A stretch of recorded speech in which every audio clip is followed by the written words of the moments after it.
Good evening my dear students, मेरा नाम है कुलदीप और मैं आप लोगों को इंग्लिश सिखाता हूं। तो आज मैं आप लोगों के लिए एक अच्छा वर्ड लेके आया हूं जिसे बोलते हैं सत्ता।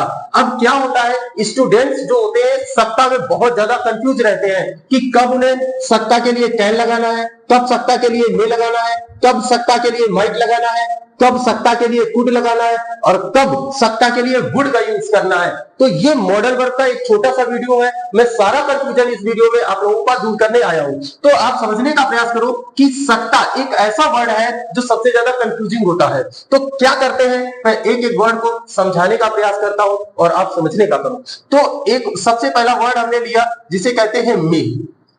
मे नहीं, सबसे पहले हम कैन लेते हैं, कैन।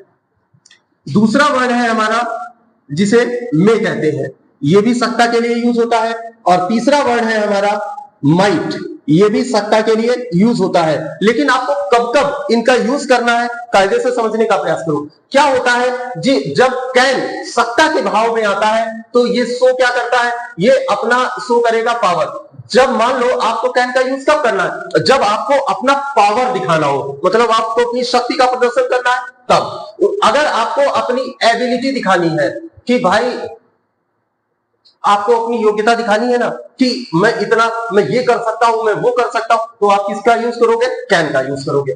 जब आपको अपना कैपेसिटी दिखाना हो तो भी आप किसका यूज करोगे, कैन का यूज करोगे। मतलब पावर दिखाना हो तो कैन, आपको एबिलिटी अपनी दिखानी है तो कैन, और अपना कैपेसिटी दिखानी है तो कैन का यूज करते हैं। तो एक एक सेंटेंस देखते हैं। जैसे पहला सेंटेंस लिखा है आई कैन टीच यू। अब मैंने आपको यह बताया आई कैन टीच यू, मैं आपको पढ़ा सकता हूं।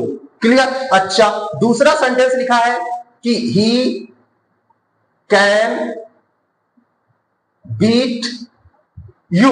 अब ये बता रहा है ही कैन बीट यू कि उसके अंदर इतनी क्षमता है, इतनी पावर है कि वो तुम्हें पीट सकता है। अच्छा, तीसरा सेंटेंस है कि I can solve your problems. अब क्या है कि भाई आपने ये बताया कि मैं आपकी प्रॉब्लम्स को सॉल्व कर सकता हूं, तो I can solve your problems.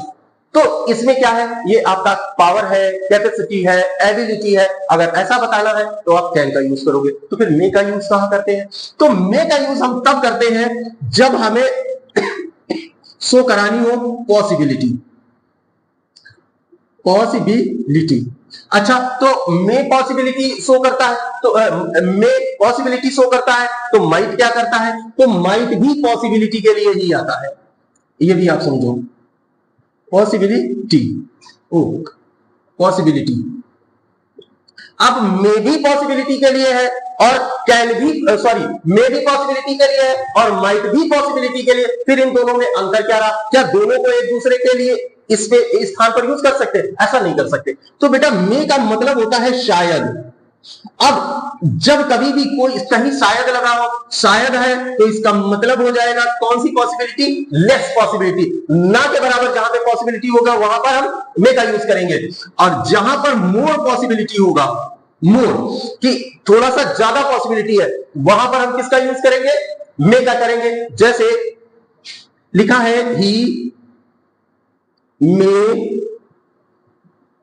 Come today. अब इसका मतलब है कि वह आज आ सकता है। और अगर यही सेंटेंस आपने ऐसे लिखा कि ही माइट कम टुडे, तो ये कहने का मतलब ये हो जाएगा शायद वह आज आ सकता है। और यहां पर क्या है, मोर पॉसिबिलिटी है, तो इसका मतलब वह आज आ सकता है। जैसे इट मे रेन टुडे। अब इट में रेन टुडे, आज वर्षा हो सकती है, और इट माइट रेन टुडे, इसका मतलब ये हो गया शायद आज वर्षा हो सकती है। तो आज आपको ये समझ में आया कि भाई कैन का यूज हम कहां करेंगे। देखो बेटा, ये सब चीजें आप नोट करना, इनको अच्छे से और समझने का प्रयास करना। क्लियर। अब हम आपको बताते हैं कि सत्ता के भाव में कुड और वुड और बाकी सब, इनका सबका यूज कैसे करते हैं, तो इसको हटाते हैं फिर आपको बताते हैं।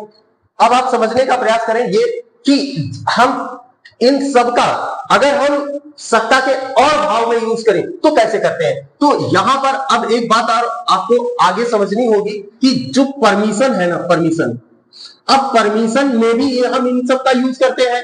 तो कैसे करते हैं आप समझो कि बेटा जो परमिशन होती है हमारी, ये परमिशन कितने प्रकार की होती है, ये भी आप समझ लो।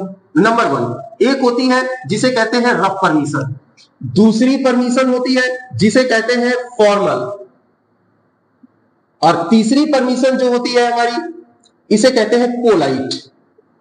अब 3 प्रकार की परमिशन होती है, पहला जिसे रफ कहेंगे, दूसरा जिसे फॉर्मल कहेंगे और तीसरा जिसे पोलाइट कहेंगे। अब रफ परमिशन कौन सी परमिशन होती है, वो परमिशन, परमिशन का मतलब क्या, अनुमति, अनुमति। अब आप किसी से अनुमति मांग रहे हो, ठीक है, ये बेटा अनुमति लिखा है, अनुमति। तो आप किसी से परमिशन मांग रहे हो, क्या मैं आपका ऐसा पेन ले सकता हूं, ये कर सकता हूं, वो कर सकता हूं। तो रफ परमिशन जो होती है वो अपने फ्रेंड से मांगी जाती है, रफ परमिशन जो होती है अपने ब्रदर या सिस्टर से मांगी जाती है, जो आपके बराबर का हो उससे ये रफ वाली परमिशन मांगी जाती है।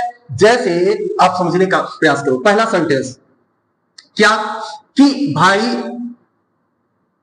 Can I take your pen.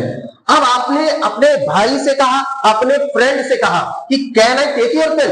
अब मान लो उसने मना भी कर दिया और आपके पास पेन नहीं है और उसके पास 2 है, तो आप जबरदस्ती का छीन सकते हो, ले सकते हो। अगर मान लो जैसे घर में हुआ तो आपने कहा अपने भाई से कैन आई टेक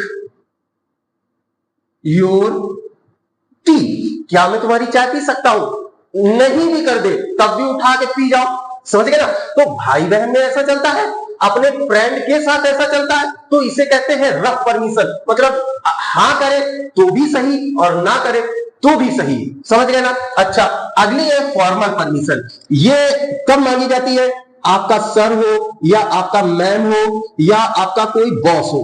अगर आप स्कूल में हो, आपका टीचर है, प्रिंसिपल है, कुछ भी है, उससे आप जो परमिशन मांगोगे वो आपकी फॉर्मल परमिशन कहलाएगी। आप अपने ऑफिस में हो, आपका जो बड़ा अधिकारी है, बॉस है, उससे जो परमिशन मांगोगे वो आपकी फॉर्मल परमिशन कहलाएगी। कैसी परमिशन होती है, जैसे समझे आप कि सबसे एक छोटा सा सेंटेंस जो हम बचपन से पढ़ते चले आ रहे हैं कि मे आई कम इन सर, और लगा दो। अब ये आप तो बचपन से पढ़ते चले आ रहे हो, may I come in sir. Number 2, may I go to drink water sir या मैम, जो भी आपके क्लास में, तो may I go to drink water sir या मैम। तो ये परमिशन आपने किससे मांगते हो, जो आपसे फॉर्मल, मतलब चाहे आपका सर हो, मैम हो या आपका बॉस हो, तो आपसे कुछ भी उनसे निवेदन करना है, परमिशन लेनी है, अनुमति लेनी है। जैसे तीसरा सेंटेंस है, मे आई गो होम सर, क्या मैं घर जा सकता हूं, क्या मैं अंदर आ सकता हूं, क्या मैं पानी पीने जा सकता हूं। तो ये सारी परमिशन जो होती है अपने, जो आपके बॉस हो, सर हो या किसी से। अब पोलाइट परमिशन क्या होती है, जो पोलाइट रिक्वेस्ट जो होती है ना, विनम्र निवेदन आप इसको कह सकते हो, विनम्र निवेदन, मतलब पोलाइट आप रिक्वेस्ट भी कह सकते हो, पोलाइट रिक्वेस्ट। अब ये किससे की जाती है, जैसे आप कहीं जा रहे हो तो आपने किसी से पूछा कि भाई, पहला सेंटेंस कुड या लगाओ वुड, कुड या would, could you tell me the way to the station, और अंत में लगा दो क्वेश्चन मार्क। तो could you tell me the way to the station, क्या आप मुझे स्टेशन का रास्ता बता सकते हो। अच्छा, दूसरा सेंटेंस, वुड या कुड। आप इनमें से किसी का भी यूज करो, चाहे वुड का लगाओ चाहे कुड का लगाओ, कुछ भी लगाओ, ये भी सकता के भाव में आएगा। सकता, क्या आप मुझे स्टेशन का रास्ता बता सकते हो? अच्छा, could you tell me the time. और आपने किसी से पूछा could you tell me the time, क्या मुझे आप समय बता सकते हो? अच्छा, तीसरा सेंटेंस, मान लो आप कहीं जा रहे हो और आपको चाहिए क्या, तो जैसे आपने चाहिए आपको पेन और कोई बड़ा बूढ़ा है, तो would you give me your pen. अब कहीं आप रास्ते में जा रहे हो और आपके पास कलम नहीं है और आपको कुछ लिखना है, तो आप किसी से मांगो कि would you give me your pen, क्या आप मुझे अपना पेन दे सकते हैं? तो ये बेटा कैन, मे, माइट, कुड और वुड, इनका था यूज। अब आप इनका चाहे यूज स्पीकिंग में करो, इनका यूज धड़ल्ले सबसे ज्यादा बेटा स्पोकन इंग्लिश में ही होता है ना।